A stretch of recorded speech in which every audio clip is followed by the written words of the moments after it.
Hello everyone. In today's video, I'll show you how to add content to an existing Word document using Copilot in Microsoft 365. If you want Copilot to add content to a Word document you already have, you can tell it to do that. 1. Open an existing Word document. 2. Select the Copilot icon in the left margin of your document. 3. In the Draft with Copilot box, tell Copilot what you'd like, or just select Inspire Me to have Copilot add more text that builds on the text you already have in the document. 4.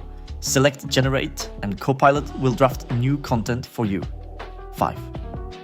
After Copilot has provided additional content, you can select Keep it, Regenerate, Discard it, or fine-tune Copilot's response by entering details into Copilot's Compose box. So there you have it. If you've got more questions or want to see more content like this, let us know in the comments below. And before you go, please hit that subscribe button. See you in the next one.